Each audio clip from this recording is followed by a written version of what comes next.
സംസ്ഥാനത്ത് സ്ത്രീ സുരക്ഷ എന്ന് പറയുന്നത് വളരെ ജാഗ്രതയോടുകൂടി സർക്കാർ എപ്പോഴും ഏറ്റുപറയുന്ന കാര്യമാണ്. ഏറ്റുപറയുന്നത് മാത്രമല്ല, ഒരുപാട് പ്രചരണ പരിപാടികൾ, വനിതാ കമ്മീഷൻ ഒരു വശത്തുകൂടി പ്രചരണ പരിപാടികൾ സംഘടിപ്പിക്കുന്നു. പോലീസിൻ്റെ വശത്തുകൂടിയുള്ള പ്രചരണങ്ങൾ, അതുപോലെ സർക്കാരിൻ്റെ സംരക്ഷണ വലയം, പ്രത്യേക വകുപ്പ് തന്നെയുണ്ട് സ്ത്രീ ശാക്തീകരണത്തിനും സംരക്ഷണത്തിനുമായി. എന്നിട്ടും കഴിഞ്ഞ വർഷങ്ങളിലെ കണക്ക് പരിശോധിച്ചാൽ, അതായത് രണ്ടാം പിണറായി സർക്കാരിൻ്റെ കാലത്തെ കണക്കുകൾ പരിശോധിച്ചാൽ ഏവരും ഞെട്ടിപ്പോകും. ലോകാരോഗ്യ സംഘടനയുടെ കണക്കനുസരിച്ചാണെങ്കിൽ ഒരു മിനിറ്റിനുള്ളിൽ ലോകത്ത് ആകമാനം ഒരു മിനിറ്റ് എന്ന സമയത്തിനുള്ളിൽ ഒരു സ്ത്രീ കൊല്ലപ്പെടുന്നുണ്ട് ഏതെങ്കിലും വിധേന. അതുമാത്രമല്ല, ലോകത്താകമാനം 736 ദശലക്ഷം സ്ത്രീകളും കുട്ടികളും ഗാർഹികമായും ശാരീരികമായും മാനസികമായും പീഡനം നേരിടുന്നുവെന്നാണ് UN കണക്ക്, അതായത് ലോകാരോഗ്യ സംഘടനയുടെ കണക്ക്, ഐക്യരാഷ്ട്രസഭയുടെ കണക്ക്. കേരളത്തിലേക്ക് വരികയാണ്. കേരളത്തിലെ കണക്കുകൾ കഴിഞ്ഞ ഈ 5-6 വർഷത്തെ കണക്കുകൾ പരിശോധിക്കുകയാണ്. ഈ രണ്ട് ടേമും മുഖ്യമന്ത്രി പിണറായി വിജയൻ തന്നെയായിരുന്നു. ഇടതുമുന്നണിയാണ് ഭരിക്കുന്നത്. ആ സമയത്ത് സ്ത്രീ സുരക്ഷയ്ക്ക് ഒരുപാട് കരുതൽ നൽകുന്ന സർക്കാരാണ് ഇടത് സർക്കാർ എന്ന് ആർക്കും സംശയമില്ല. ഒരു പക്ഷേയെങ്കിൽ ഇത്രമാത്രം കേസുകൾ രജിസ്റ്റർ ചെയ്യപ്പെടുന്നതും അതുകൊണ്ട് തന്നെ ആകണം എന്ന കാര്യത്തിലും തർക്കമില്ല. കാരണം സ്ത്രീ സുരക്ഷയ്ക്ക് അത്രമാത്രം പ്രാധാന്യം സംസ്ഥാന സർക്കാർ നൽകുന്നുണ്ടെങ്കിലും കണക്കുകൾ ഞെട്ടിപ്പിക്കുന്നതാണ്.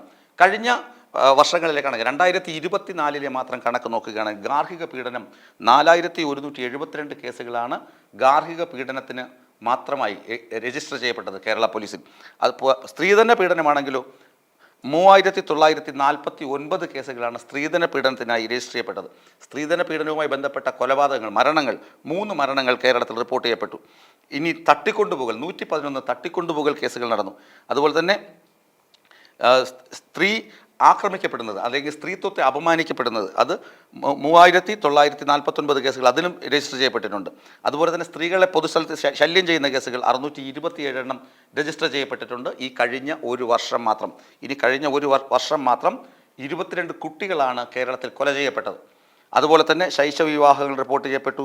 1762 പോക്സോ കേസുകൾ രജിസ്റ്റർ ചെയ്യപ്പെട്ടു. തട്ടിക്കൊണ്ടുപോകൽ, ശൈശവ വിവാഹം, അങ്ങനെ ഏകദേശം 4727 കേസുകൾ കുട്ടികളുടെ ശിശുക്കളുടെ ഇഷ്യൂസിൽ മാത്രം രജിസ്റ്റർ ചെയ്യപ്പെട്ടു. പോക്സോ കേസ് ഏറ്റവും അധികം രജിസ്റ്റർ ചെയ്തത് തിരുവനന്തപുരം ജില്ലയിലാണ്. ഏകദേശം 541 കേസുകൾ തിരുവനന്തപുരം ജില്ലയിൽ മാത്രം രജിസ്റ്റർ ചെയ്യപ്പെട്ടിട്ടുണ്ട്.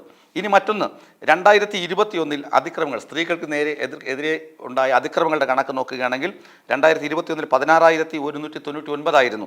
2022 ആയപ്പോൾ അത് 18,000 ഉയർന്നു, 18,943 ഉയർന്നു. 2023 ആയപ്പോൾ 18,980 ഉയർന്നു. 2024 ആയപ്പോൾ അത് കുറഞ്ഞു. സ്ത്രീകൾക്ക് നേരെയുള്ള അതിക്രമങ്ങൾ കുറഞ്ഞു, 17,152 കുറഞ്ഞു അതിക്രമങ്ങൾ. എന്നാൽ ഇനി മാനഭംഗപ്പെടുത്തുക, ബലാത്സംഗം ചെയ്യുക അങ്ങനെയുള്ള കേസുകളോ 2024 2636 കേസുകളാണ് രജിസ്റ്റർ ചെയ്യപ്പെട്ടത്. തൊട്ട് മുന്നത്തെ വർഷമാണെങ്കിലോ 2562 കേസുകൾ രജിസ്റ്റർ ചെയ്യപ്പെട്ടു. 2022 2518 കേസുകൾ രജിസ്റ്റർ ചെയ്യപ്പെട്ടു. 2021 2339 കേസുകൾ രജിസ്റ്റർ ചെയ്യപ്പെട്ടു. 2020 1880 കേസുകൾ, 2019 2023 കേസുകളുമാണ് ഈ ബലാത്സംഗ കേസുകൾ കേരളത്തിൽ രജിസ്റ്റർ ചെയ്യപ്പെട്ടത്. ചുരുക്കം പറഞ്ഞാൽ നമ്മൾ സ്ത്രീ സുരക്ഷയെക്കുറിച്ചുള്ള ബോധവൽക്കരണം, അതുപോലെ തന്നെ നിയമങ്ങൾ കർക്കശമാക്കുന്നു. അതെല്ലാം നടക്കുമ്പോഴും കേസുകൾ രജിസ്റ്റർ ചെയ്യപ്പെടുന്ന എണ്ണം കൂടുന്നത് തന്നെ ശുഭസൂചകമാണ്. കാരണം എല്ലാവരും പെട്ടെന്ന് തന്നെ പോലീസ് സ്റ്റേഷനിലെത്തുന്നു, കേസ് രജിസ്റ്റർ ചെയ്യുന്നു, കുറ്റവാളികളെ നിയമത്തിന് മുന്നിൽ കൊണ്ടുവരാനുള്ള ശ്രമം പോലീസ് നടത്തുന്നു. അതൊരു വശത്ത് വാസ്തവമായി നിൽക്കുമ്പോഴും ഇത്തരം സംഭവങ്ങൾ ആവർത്തിക്കാതിരിക്കുന്നതിനുള്ള ബോധവൽക്കരണവും അല്ലെങ്കിൽ തന്നെ പ്രതികൾക്ക് ലഭിക്കുന്ന ശിക്ഷ എത്രത്തോളം പ്രതികൾക്ക് കിട്ടി എന്ന കണക്കൊക്കെ പരിശോധിക്കുമ്പോൾ അറിയാം സ്ത്രീ സുരക്ഷ എന്നത് വാക്കിൽ മാത്രമാണ്, വാചകത്തിൽ മാത്രമാണ്, പ്രവൃത്തിയിൽ വളരെ വളരെ കുറവാണ് എന്ന് തെളിയിക്കുന്ന കണക്കുകൾ തന്നെയാണ് ഇത്.